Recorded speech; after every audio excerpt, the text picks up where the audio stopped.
नमस्कार, मेरा नाम रामानुज राय है और मैं रिवेंड इफेक्टिव सिक्योरिटी ग्रोथ का मैनेजिंग डायरेक्टर हूँ। हम पिछले 10 सालों से करीब जमशेदपुर में ऑन फील्ड लोगों को सर्विस दे रहे हैं। म्यूचुअल फंड में, लाइफ इंश्योरेंस में, हेल्थ इंश्योरेंस में, जनरल इंश्योरेंस में और मोटर वगैरह, फैक्ट्री इंश्योरेंस और भी कई सारी चीज़ें हैं। अभी हमने हाल में ही हाउसिंग लोन की भी फैसिलिटी अपने यहाँ पर चालू की है। दोस्तों, मैं अपने कस्टमर से जब फील्ड में जाके मिलता हूँ तो उनका एक चीज़ रहता है कि ठीक है, आप हमारे पास हैं, फाइनेंशियल एडवाइज़र हैं, आप हमें एडवाइस करते हैं, हम लेके चलते हैं, लेकिन कुछ चीज़ें ऐसी हों, बेसिक हों, जो हमें भी पता हो कि हम उसे कैसे कर सकते हैं। तो आज बेसिक मैं बहुत ज़्यादा चीज़ों पे तो डिस्कस नहीं कर पाऊँगा क्योंकि आज हमारी पहली वीडियो है और इसमें मैं बेसिक से आपको एक जानकारी देना चाहूँगा जिसमें हमारी कंपनी के बारे में भी जानकारी है और डिस्क्रिप्शन में हमने अपने कंपनी का वेबसाइट दिया हुआ है जहां पर आपको व्हाट्सअप आइकॉन मिलेगा और कॉल की भी सुविधा मिलेगी। आप डायरेक्टली हमसे कॉल या फिर व्हाट्सअप के थ्रू में भी जुड़कर एडवाइस ले सकते हैं, जो कि फ्री ऑफ कॉस्ट है, जिसमें कोई भी आपको पैसे देने की ज़रूरत नहीं है। अब देखिए, बात क्या करते हैं कि अभी मैं कुछ दिन पहले अपने एक क्लाइंट के साथ बैठा हुआ था तो उन्होंने बोला कि सर एक बात बताइए, ये इक्विटी में, डेप्ट में, म्यूचुअल फंड के अंदर में हम लोग पैसा डिपॉजिट करते हैं, जहां हम जनरली सुनते रहते हैं कि डेप्ट में थोड़ा रिटर्न कम होता है, इक्विटी में रिटर्न ज़्यादा होता है, काफ़ी अच्छा इक्विटी रिटर्न देता है, लेकिन इसका सिलेक्शन कैसे करें हम लोग कि किस डेप्ट स्कीम में पैसा डालना चाहिए, किस इक्विटी के स्कीम में पैसा डालना चाहिए, ये काम हम लोग कैसे कर सकते हैं। तो देखिए, मैंने अपने कस्टमर को बताया था सिंपल सा वो रूल, वो फंडा जिस पे हमारी कंपनी भी वर्क करती है, जो अपने क्लाइंट को बेटर रिटर्न अब तक दे पाई है पिछले 10 सालों में। बात क्या है कि बेसिक सा एक चीज़ हम लोग देखते हैं, जो बहुत बेसिक सा चीज़ है कि कभी भी पहली तो 3-4 चीज़ हम लोग को नोटिस कर लेनी चाहिए। सबसे पहला पॉइंट क्या है कि जब हम किसी फंड पे निवेश करने जा रहे हैं, इन्वेस्टमेंट करने जा रहे हैं, तो हमें पता होना चाहिए कि उस फंड का मैनेजर कौन है, जो उस फंड को मैनेज कर रहा है, जिसे बेसिकली फंड मैनेजर बोलते हैं। हर एक एएमसी का जो भी कंपनियां होती हैं, जिनका स्कीम हम लोग देखते हैं, जिनकी स्कीम में हम पैसा लगाते हैं, तो हर उस स्कीम का ना एक फ़ंड मैनेजर होता है जिसे अपॉइंट किया जाता है, जो उस फंड को मैनेज कर रहा होता है, जिसका प्रॉफिट लॉस सब कुछ वो मैनेज करके देख रहा होता है।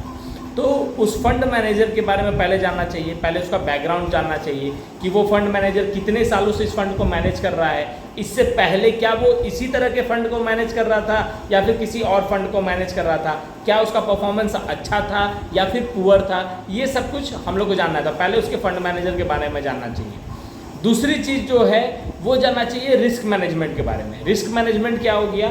रिस्क मैनेजमेंट का ये हो गया कि हमारे रिस्क को वो कितना मैनेज कर पा रहा है। मतलब जब बाजार उठा हुआ हो, जब मार्केट प्रॉफिट में हो, तब तो प्रॉफिट होना लाजमी है, हर आदमी को प्रॉफिट होगा। लेकिन जब बाजार डाउनफॉल हो, जब बाजार गिर रहा हो, अपने गिरते हुए क्रम में हो, क्रैश की पोजीशन में जा रही हो, उस समय जब हम मार्केट में कंपेयर करें तो कंपैरिजन के मुताबिक हमारा बाजार कितना परसेंट गिरा है, जहां सबका परसेंटेज वैल्यू 15%, 20%, आपका क्या बोलते हैं 25% के रेशियो में अगर माइनस है, तो क्या हम जिस स्कीम में लगा रहे हैं क्या वो 10% तक है, 5% तक है? तो अगर वो 10 या फिर 5% में है तो वो माइनस होने के कगार पर भी जानने पर, जिस समय बाजार पूरा डाउन हो चुका है, उस वक्त भी आपके फंड को काफ़ी अच्छा बैलेंस करके रखा है, आपको बहुत ज़्यादा लॉस होने नहीं दे रहा है।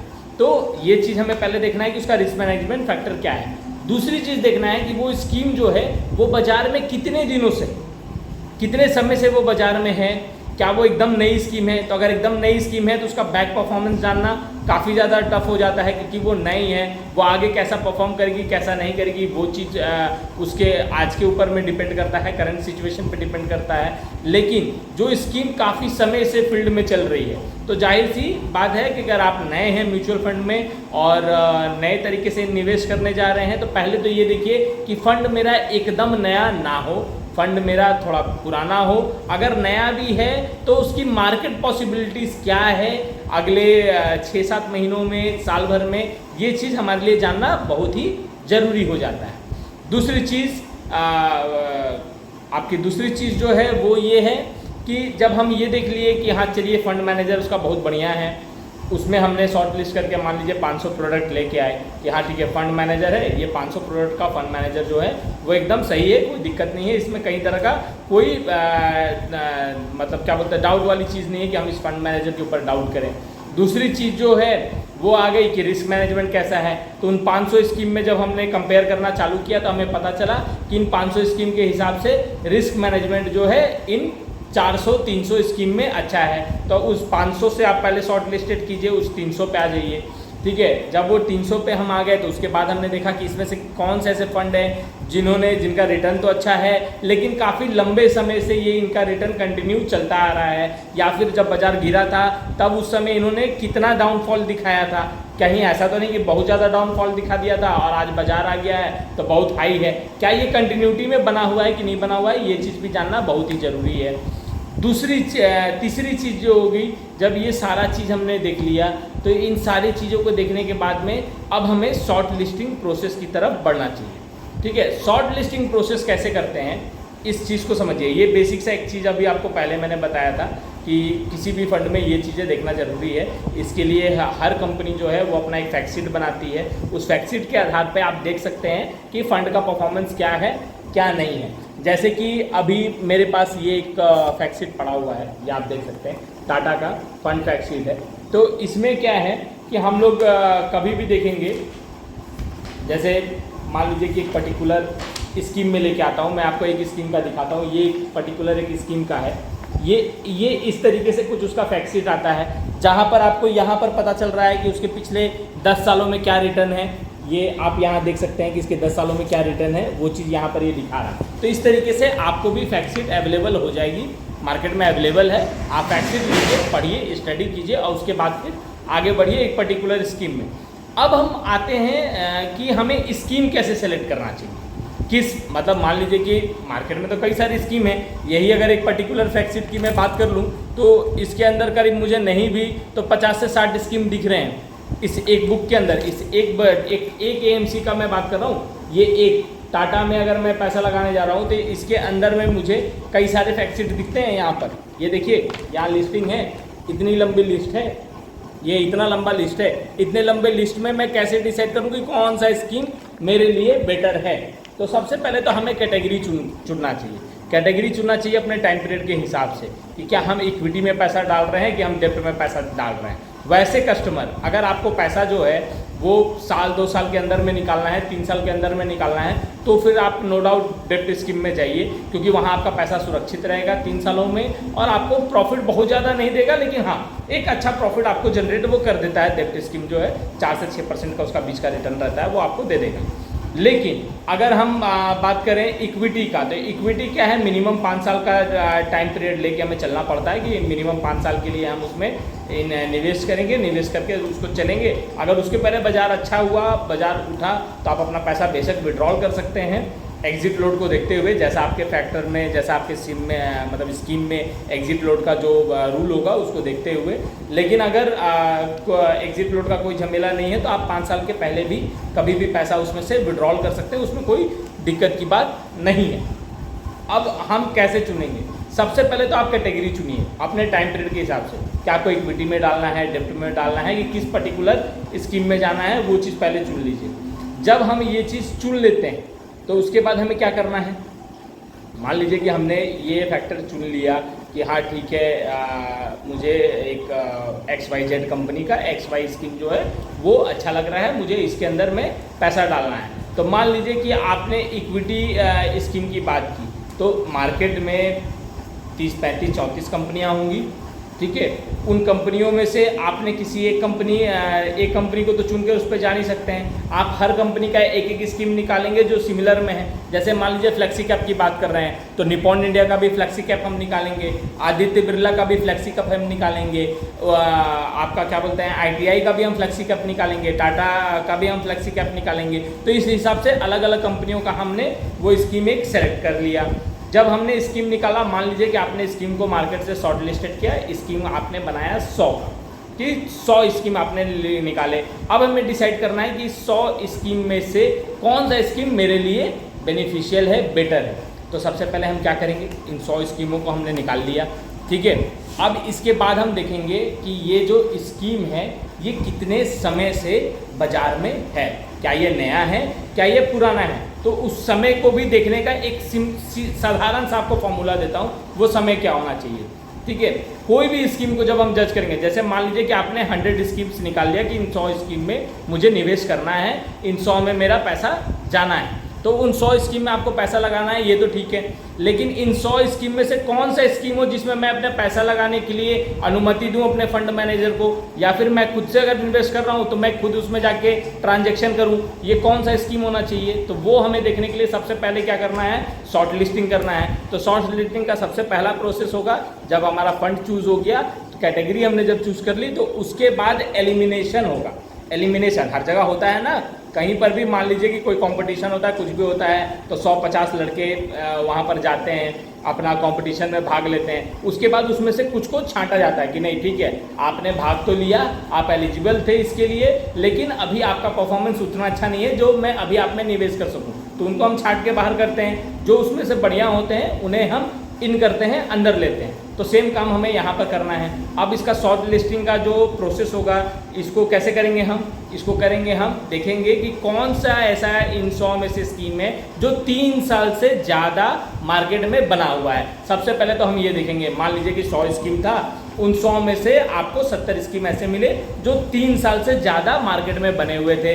बाकी के स्कीम को हमने क्या कर दिया, तुरंत में बैक ऑफ कर दिया, साइड किया, उनको बाहर निकाला अपने लिस्ट से कि इन स्कीमों में तो मुझे पैसा डालना ही नहीं भैया, ये 3 साल से ज़्यादा तो टिका नहीं बाजार में, इसे बाहर करो, ठीक है। तो उन्हें हम बाहर कर दिए। अब जो 70 बचे स्कीम है, अब उसमें से हम देखेंगे कि उस पर्टिकुलर स्कीम का जो AUM है, मतलब उस स्कीम में जो पैसा पब्लिक का लगा हुआ है, क्या वो 500 करोड़ प्लस है। अगर 500 करोड़ प्लस है तो इसका मतलब कि उस स्कीम में रेगुलर इन्वेस्टमेंट हो रहा है, लोगों का पैसा वहाँ टिका हुआ है, मतलब वो कहीं ना कहीं रिटर्न जनरेट करके दे रहा था पब्लिक को, तो हम उसको लेके चलेंगे। अब जो स्कीम में 500 करोड़ से प्लस का पैसा नहीं होगा, या तो वो स्कीम में पब्लिक का निवेश ज़्यादा नहीं है, और निवेश ज़्यादा क्यों नहीं होगा, क्योंकि वो स्कीम रिटर्न अच्छा नहीं दे रहा है। तो इस कंडीशन में हम क्या करेंगे कि हम वहाँ से भी शॉर्ट लिस्टेड करेंगे। तो मान लीजिए कि हमने 70 स्कीम को सिलेक्ट किया हुआ था, उसमें से हमने पहले तो 3 साल वाला करके कर लिया। उसके बाद अब 500 करोड़ का हम देख रहे हैं कि 500 करोड़ प्लस किस में है। अगर 500 करोड़ प्लस हम निकाल रहे हैं, मान लीजिए कि उन 70 में से 500 स्कीम ऐसी निकली, 50 स्कीम ऐसी निकली जो 500 करोड़ प्लस थी, तो उन 50 को हमने रखा, बाकी 20 को हमने फिर बाहर कर दिया। अब जब वो 50 को रखे तो सबसे पहले हमें ये देखना है कि चलिए ये 50 स्कीम तो अब ऐसी होगी भाई जो जिसमें मुझे जिस कैटेगरी में मुझे निवेश करना है वो कैटेगरी भी है, 3 साल से ज़्यादा चला भी है, 500 करोड़ का प्लस AUM भी है, ठीक है। तो अब ये 3 तो हमने चुन लिया। अब हमें ये देखना है कि मार्केट जब गिरा था तो इसमें से कौन ऐसी स्कीम थी जो बहुत ही वोलेटाइल थी, मतलब जब मार्केट उठा तो बहुत ज़्यादा बढ़ा, और जब मार्केट गिरा तो बहुत ज़्यादा नुकसान भी दिया। हमें वो भी देखना है, क्योंकि हमें अपना पैसा बहुत ज़्यादा नुकसान करना भी नहीं है, हमें वो भी मैनेज करना है। तो उस चीज़ के लिए हम देखना चालू किए। जब वो देखना चालू किए तो पता चला कि उन 50 स्कीमों में से 30 ऐसे स्कीम थे जो मार्केट गिरने पे भी बहुत ज़्यादा का माइनस रेटिंग नहीं लाए, बहुत ज़्यादा परसेंट वैल्यू से माइनस नहीं हुए।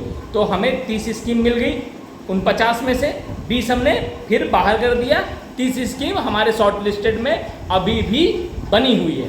अब जब इसमें आ गए तो अब इसके बाद हमें देखना है कि इसमें जो आपका क्वालिटिविटी बोलते हैं हम लोग, कि क्वालिटिविटी का मतलब हो गया कि कितनी ज़्यादा क्वांटिटी क्वालिटी के साथ में इसमें रखी हुई है। मतलब मान लीजिए कि अगर एक तरीका बताऊं तो कोई भी एक स्कीम हो वो अलग अलग कंपनियों के शेयर में निवेश करती है। मान लीजिए किसी ने टाटा ग्रुप में निवेश किया हुआ है, किसी ने रिलायंस ग्रुप में निवेश किया हुआ है, किसी ने जिंदल में किया हुआ है, किसी ने ITC में किया हुआ है, किसी ने आपका इन्फोसिस में किया हुआ है, किसी ने आपका SBI में किया हुआ है। तो अलग अलग कंपनियां हैं, इन सब में निवेश शेयर में होता है। तो अब हमें देखना है कि किसकी कितनी क्वांटिटी, किस कंपनी किस स्कीम में कितनी किस सेगमेंट की क्वांटिटी है। क्या वो फाइनेंस में बहुत ज़्यादा पैसा लगाया है, या फिर बैंकिंग सेक्टर में लगाया है, या फिर IT में लगाया है, या फिर ऑयल में लगाया है, या फिर ऑटोमोबाइल में लगाया है। हमने ये कैटेगरी देख लिया कि ये कैटेगरी में किसका कितना कितना स्कीम में निवेश हुआ है। जब इन पूरे स्कीम का हम लोगों ने एक लिस्टिंग बनाया, ये दिया, तो इसके बाद हमें देखना क्या है कि क्या जब बाजार गिरा था तो इसने कुछ चेंजेस किया था और क्या वो चेंजेस का इफेक्ट इस पर्टिकुलर स्कीम में अच्छा पड़ा या बुरा पड़ा। अगर अच्छा पड़ा तो जाहिर सी बात है उसका चेंजेस इंप्लीमेंट किया, लेकिन ये भी हमें नोटिस करना है कि क्या ये कंपनी लगातार बदलाव कर रही है या फिर एक सर्टेन पीरियड ये लेके चलती है और जब इसका रिटर्न थोड़ा सा चेंजेस करना होता है तो ये बदलाव करती है। क्या वो उसके बदलाव से उस स्कीम पे रिटर्न अच्छा होता है या फिर बुरा होता है, इस चीज़ों को करना है। तो जब ये सारी चीज़ें हम लोग कर लेंगे तो लास्ट में हमारे पास 10 या फिर 15 कंपनियाँ हाथ में बचेंगी जिनका स्कीम जो है हमें सूटेबल दिखेगा वो पर्टिकुलर कैटेगरी के अंदर कि हाँ ये स्कीम है। तो ये 10-15 आ गया। अब इन 10-15 में टॉप 20, मान लीजिए कि आपका 30 लिस्टिंग आया, उसमें से टॉप 20 आपने निकाल लिया। जैसे हम लोग सब छांट रोड के लेके आए थे तो 30 स्कीम तक आए थे। अब उसमें का टॉप 20 रिटर्न्स वाली कंपनी हमने देख ली। उस टॉप 20 में हमने ये भी कंपेयर कर लिया कि हाँ अब कितना कितना किसका कितना क्या निवेश है। वो सारा कंपैरिजन करने के बाद जब हमारे पास 10-15 लिस्टिंग बनी तो ये क्या है, ये टॉप 20 की लिस्टिंग है हमारे पास। जो टॉप 20 में फंड्स हैं उस स्कीम का, उसका लिस्टिंग हमारे पास है। अब इसमें से हम किसी में भी अपने मर्जी के मुताबिक डायरेक्ट चाहे तो निवेश कर सकते हैं या फिर अपने फंड मैनेजर से एडवाइस ले सकते हैं कि सर अब ये मेरी लिस्टिंग है, इस लिस्टिंग में आप बताइए कि मेरा पैसा किस में डालना और कितने मात्रा में डालना अच्छा रहेगा। सपोज जैसे कि 10,000 रुपया है तो हम 1,000 रुपया करके 10 अलग अलग स्कीम में निवेश कर सकते हैं या फिर 5,000 एक जगह पे और बाकी 1,000 करके 5 जगह पे कर सकते हैं। तो 6 कंपनियों में निवेश हो गया। तो ऐसे करके तोड़ के भी पैसे को निवेश किया जा सकता है, क्योंकि एक स्कीम पर भरोसा करके तो चला जा नहीं सकता। क्या पता वो पर्टिकुलर स्कीम जो है उससे 1-2% का डिफरेंशिएट हर स्कीम में आपको मिल जाएगा, कहीं कम कहीं ज़्यादा मिलेगा। तो कहीं ऐसा ना हो कि मेरा पैसा जो है कम वाली स्कीम में हो तो दिक्कत करेगा, मुझे रिटर्न थोड़ा कम मिलेगा बाजार से। तो उस चीज़ को मेंटेन करने के लिए हम लोग इस हिसाब से जा सकते हैं, जाके देख सकते हैं और अपने रिटर्न को बढ़िया बना सकते हैं। तो ये जो एक प्रोसेस मैंने अभी आपको बताया, ये काफ़ी एक छोटा प्रोसेस है जिसको हम देख सकते हैं। मान लीजिए कि 10-15 स्कीम हम बाज़ार से सेलेक्ट किए और उसमें से इन सारे लिस्टिंग को अपना देखना चालू किए कि कितने समय हो चुका है बाज़ार में इस स्कीम को, 3 साल से ज़्यादा चला है कि नहीं चला है, 500 करोड़ से प्लस AUM है कि नहीं है। इन सब आने के बाद क्या इसका रिटर्न कंटिन्यू में चल रहा है, अच्छा रिटर्न दे रहा है कि नहीं दे रहा है, या फिर बाज़ार जब वॉलेटाइल होता है तो क्या ये इसका ऐसा तो नहीं होता कि जब बाज़ार माइनस होता है तो ये बहुत नीचे आ जाता है और जब बाज़ार प्लस होता है तो ये बहुत ऊपर चला जाता है, कहीं ये ऐसा स्कीम तो नहीं है। तो ये सारी चीज़ों को कंपेयर करने के बाद, देखने के बाद आप एक शॉर्ट लिस्टिंग बना सकते हैं और उसके बाद अगर आप डायरेक्ट भी निवेश कर रहे हैं तो आप डायरेक्टली निवेश कर सकते हैं। और इसके बाद भी अगर आपका ऑलरेडी कहीं इन्वेस्टमेंट चल रहा हो और उससे ज़्यादा आपकी जानकारी आपको उसमें चाहिए हो कि हाँ मेरा निवेश चल रहा है, मैं इसमें और कैसे मॉडिफिकेशन कर सकता हूँ अपने स्कीम्स के अंदर में, जहाँ मैं अपने पैसे को और ज़्यादा रोलिंग करके और उससे और पैसे बना सकता हूँ, तो इसके लिए आप हमारे चैनल को लाइक सब्सक्राइब कीजिए और बेल आइकन को दबा के रखिएगा ताकि हमारा अगला कोई भी अपडेट जो आता है वो आपको सही समय पे मिल सके। और इसके अलावा डिस्क्रिप्शन में हमने अपने वेबसाइट डाला हुआ है, उस वेबसाइट पे आप जाइए, वहाँ पर व्हाट्सअप का आइकॉन होगा, उस व्हाट्सअप के आइकॉन को दबाकर आप डायरेक्टली हमसे व्हाट्सअप पे संपर्क कर सकते हैं, नहीं तो वहाँ कॉल की फैसिलिटी है, आप कॉल भी कर सकते हैं। उसके अलावा भी कॉन्टैक्ट अस की जो सेगमेंट है उसके अंदर एक फॉर्म है जहाँ पर आपको इन्वेस्टमेंट, इंश्योरेंस या फिर एडवाइजरी किसी भी चीज़ की जो इन तीनों कैटेगरी में से जिसकी भी रिक्वायरमेंट होगी उस ऑप्शन को सेलेक्ट करके अपनी क्वायरी हम तक पहुँचाइए। हमारी टीम आपसे जितनी जल्दी हो सके उतनी जल्दी संपर्क करके और आपकी फैसिलिटी को बढ़ाएगी और कोशिश करेगी कि आपका जो भी समस्या है उसका सॉल्यूशन हम जल्द से जल्द आप तक पहुँचा सकें। धन्यवाद।